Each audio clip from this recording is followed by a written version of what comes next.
میں دوا آیا ساقی میں تیرے سکے ساقی میں تیرے سکے میں تیرا مزہ آیا ماہ رمضان آیا ماہ رمضان آیا۔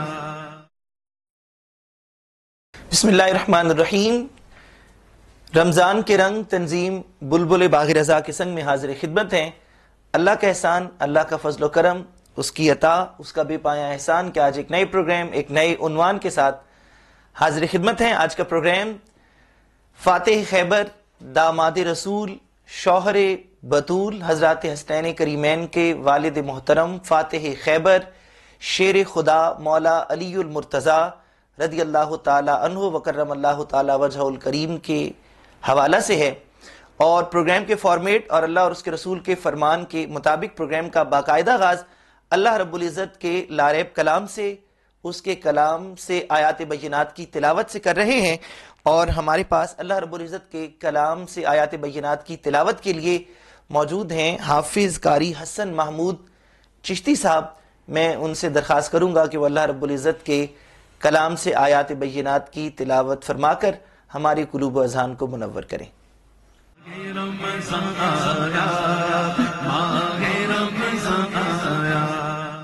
اعوذ باللہ من الشیطان الرجیم،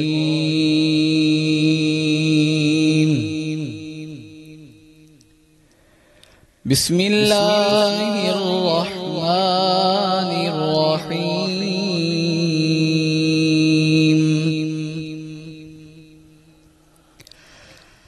هل أتى على الإنسان حين من الدهر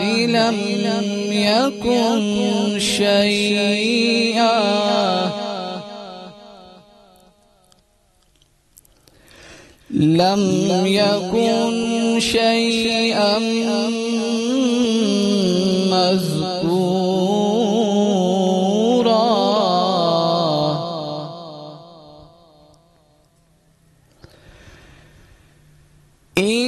إنا خلقنا الإنسان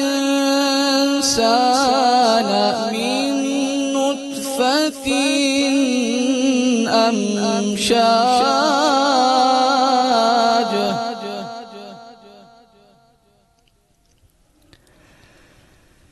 إنا خلقنا الإنسان من نطفة أمشاج نبتليه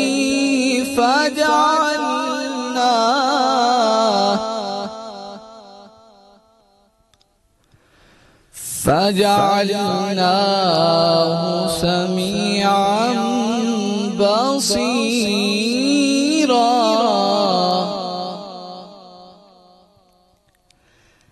إنا هديناه السبيل إما شاكرا إنا هديناه السبيل إما شاكرا وإما كفورا،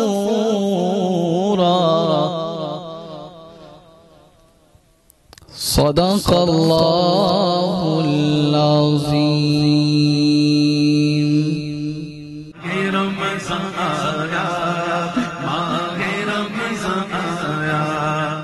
جزاک اللہ جزاک اللہ، صدق اللہ العظیم۔ اللہ رب العزت کا کلام برحق ہے، اور اللہ رب العزت کا فرمان ومن اصدق من اللہ قیلا، اللہ رب العزت سے زیادہ سچی بات اور کسی کی نہیں ہو سکتی ہے۔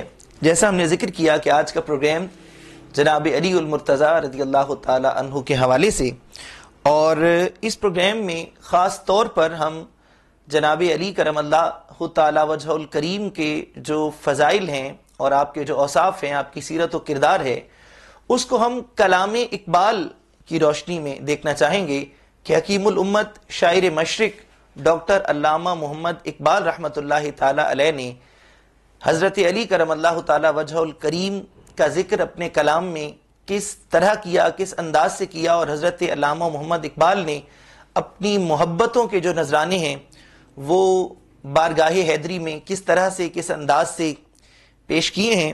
آج ہمارے ساتھ ہماری خوش نصیبی کہ ہمارے مہمان جناب محمد یاسر ملک صاحب، اور ان کے ساتھ ہماری گفتگو علامہ اقبال کے کلام ہی کے حوالے سے.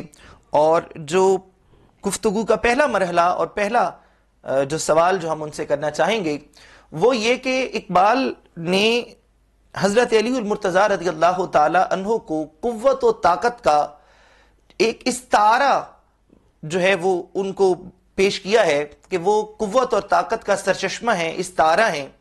اور اقبال اپنی نظم جلال و جمال میں کہتے ہیں کہ میرے لیے ہے فقط زور حیدری کافی، تیرا نصیب فلاطوں کی تیز یہ ادراک. اور کہتے ہیں میری نظر میں یہی ہے جمال و زیبائی کہ سر بسجدہ ہیں قوت کے سامنے افلاک. نہ ہو جلال تو حسن و جمال بے معنی، نرا نفس ہے اگر نرا نفس ہے اگر نغمہ ہو نہ آتش ناک.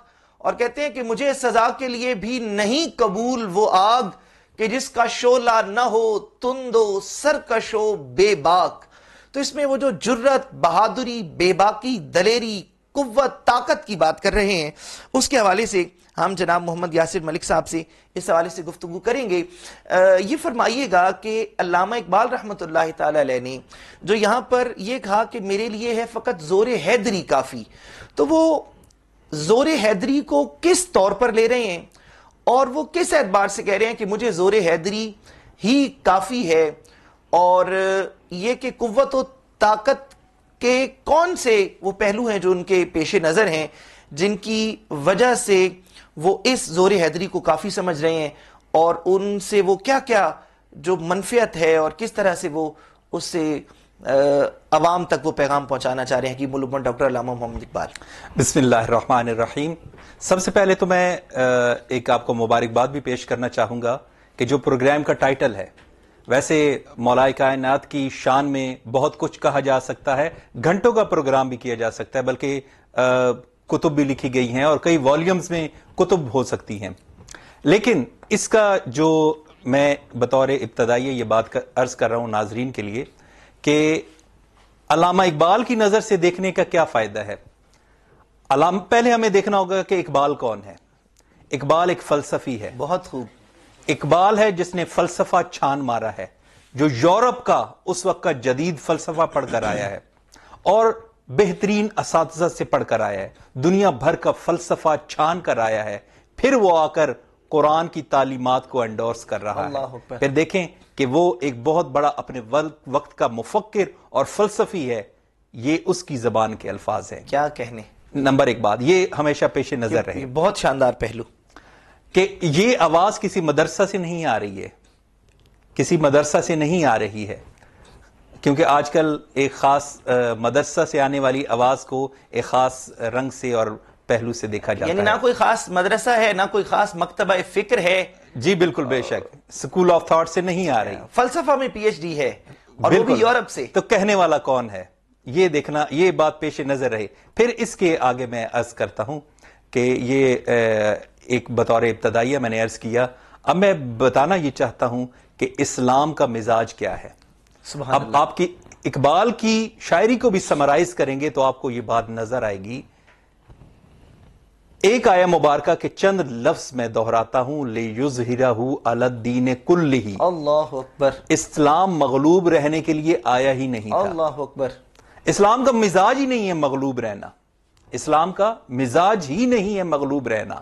اسلام کا مزاج ہی یہی دیا گیا، لِيُظْهِرَهُ عَلَى الدِّينِ كُلِّهِ.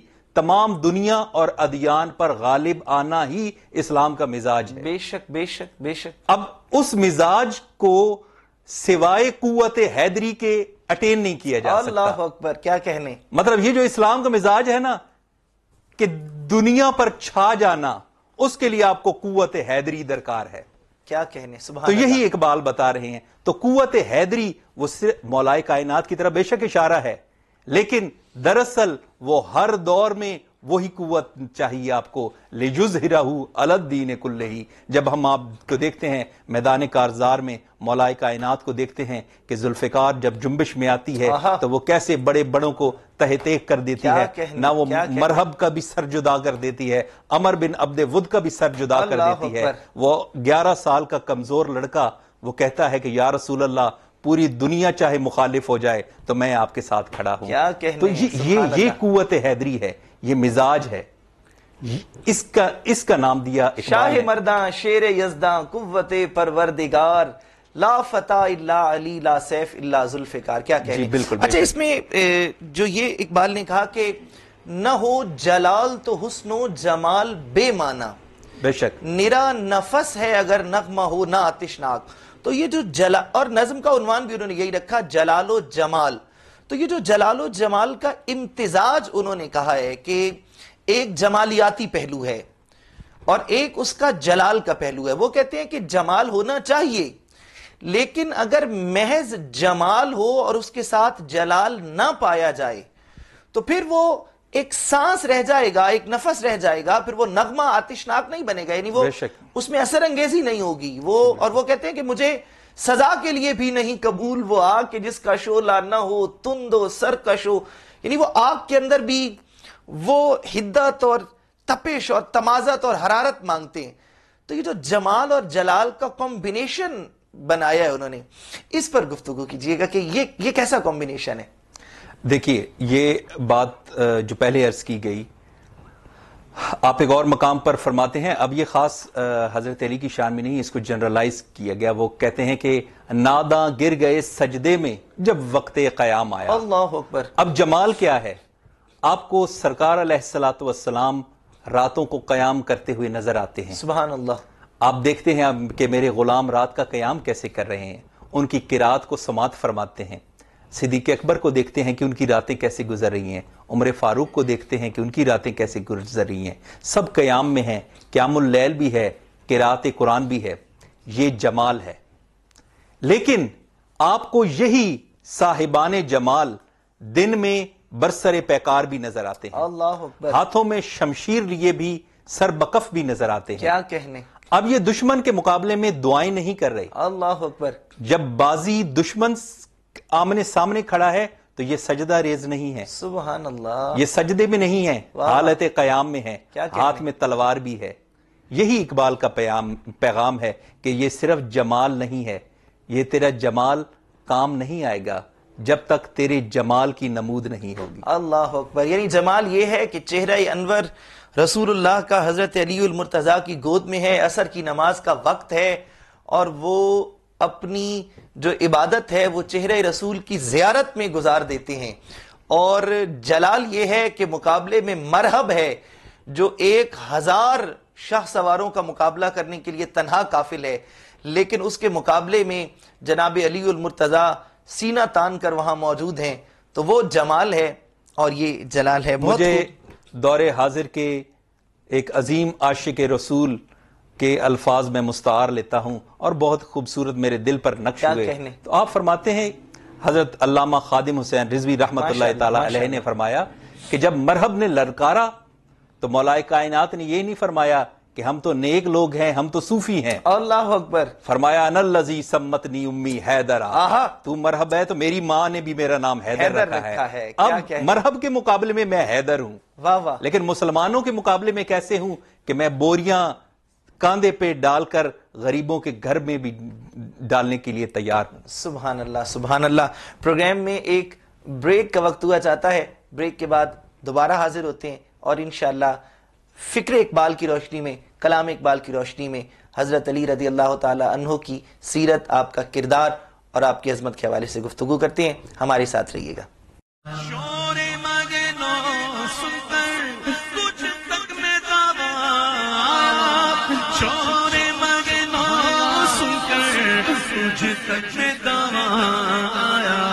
ساقی میں تیرے سکے، ساقی میں تیرے سکے، میں تیرا مزہ آیا،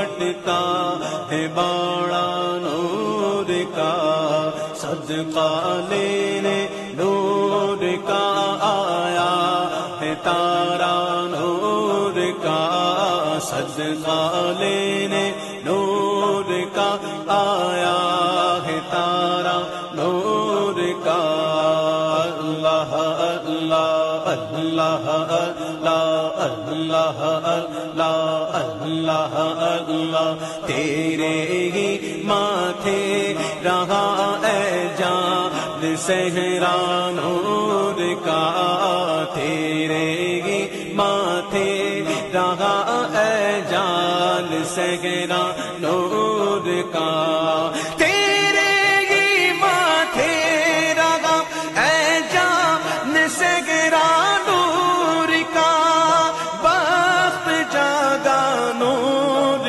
کا چمکا ستارہ نور کا شور مگنو سن کر تجھ تک میں دعویٰ شور مگنو سن کر تجھ تک میں دعویٰ آیا ساقی میں تیرے سکے ساقی میں تیرے سکے میں تیرا مزہ آیا ماگے رمضان آیا ماگے رمضان آیا. ویلکم بیک ناظرین، پروگرام میں ایک بار پھر خوش آمدید. ہم گفتگو کر رہے ہیں حضرت علی المرتضیٰ رضی اللہ تعالی عنہ وکرم اللہ تعالی وجہہ الکریم کے حوالے سے، اور یہ گفتگو ہماری فکر اقبال اور کلام اقبال کی روشنی میں. علامہ محمد اقبال نے فرمایا تھا اپنے کلام میں کہ یہ جو مسلمانوں کی جو وجوہات ہیں زوال کی، تو اقبال نے کہا کہ سبب کچھ اور ہے جس کو تو خود سمجھتا ہے، زوال بندہ مومن کا بے زری سے نہیں. تو اقبال کہتا ہے کہ بے زری یعنی دولت نہ ہونا وجہ نہیں ہے مسلمانوں کے زوال کی، بلکہ وجہ کچھ اور ہے. اور اس وجہ کو اقبال نے کہا کہ اگر یہ دولت مسلمانوں کو حاصل ہو اور امارت حاصل ہو، ان کے پاس نظام ہائے حکومت ہو، ریاستیں ہوں، تو پھر بھی مسئلہ اس طرح حل نہیں ہوگا کہ ان کے پاس حکومت نہیں ہے یا ریاست نہیں ہے یا وسائل نہیں ہے، کچھ اور ہے جو نہیں ہے. اور اس کے لیے اقبال نے کہا کہ امارت کیا شکوہ خسروی بھی ہو تو کیا حاصل، نہ زور حیدری تجھ میں نہ استغنائے سلمانی. تو یہ جو پہلو ہے کہ زور حیدری نہیں رہا، استغنائے سلمانی نہیں رہا، اس حوالے سے ہم گفتگو کرنا چاہتے ہیں ہمارے مہمان جناب محمد یاسر ملک صاحب سے. تو آپ فرمائیے گا کہ کیوں امارت ناکافی ہے، شکوہ خسروی کیوں ناکافی ہے، اور دولت اور طاقت اور وسائل کیوں ناکافی ہیں اگر اس میں سے زور حیدری نکال دیے جائے. اور خاص طور پر یہ سوال میں آج کی مسلم امہ کے حالات کے تناظر میں کر رہا ہوں، مصر کے، عراق کے، یمن، اردن، فلسطین کے، کشمیر کے مسائل کے حوالے سے میں خاص طور پر اس تناظر میں بات کر رہا ہوں کہ ان مسائل کے حل کے تناظر میں جو اقبال کہتا ہے کہ زور حیدری ضروری ہے اور استغنائے سلمانی بھی چاہیے، تو یہ کیسے اس کو ہم واضح کر سکتے ہیں؟ اچھا، اس بات کی وضاحت کے لیے آپ کو تاریخ کے کچھ ابواب پلٹنے پڑیں گے، کیونکہ تاریخ ہمارے لیے مستقبل کے لیے آئینہ ہے. جی بالکل، ہمارے لیے راہ متعین کرتی ہے اور اس سے ہمیں اسباق حاصل کرنے چاہیے. تاریخ ہمیں کیا بتاتی ہے کہ مسلمانوں کا جب زوال ہوا، جب تاتاری ہم پر مسلط ہوئے، تو ایک تاتاری بادشاہ نے مسلمانوں کے ایک شہزادے کو بلایا، اپنے پاس رکھا، پھر اس نے اس کو قتل کرنا چاہا. اس نے قتل کیوں کیا؟ اب میری بات پہ توجہ دیجیے گا. اس نے شہزادے کو ایک دن اپنے پاس طلب کیا، تو شہزادے نے بہت قیمتی ہیرے جواہرات اس کو پیش کیے، بیش قیمت ہیرے جواہرات اس کے آگے پیش کیے، تو وہ غصے میں آ گیا، طیش میں آ گیا، اس نے اس کے قتل کا حکم جاری کر دیا. اس نے پوچھا کہ تم مجھے قتل کیوں کرتے ہو، حالانکہ اس سے پہلے تم مجھے قتل نہیں کرنا چاہتے تھے. اس نے کہا کہ مجھے غصہ اس بات پر آ رہا ہے کہ یہ پتھر بیچ کر تو نے تلوار کیوں نہ لی. اگر تو نے یہ پتھر بیچ کر تلواریں لی ہوتی تو آج تو میرے آگے یوں ذلیل و خوار ہو کر نہ بیٹھا ہوتا. یہ بالکل اس مثال سے آپ کو سمجھ آئے گا کہ اس کے پاس کروڑوں اربوں کے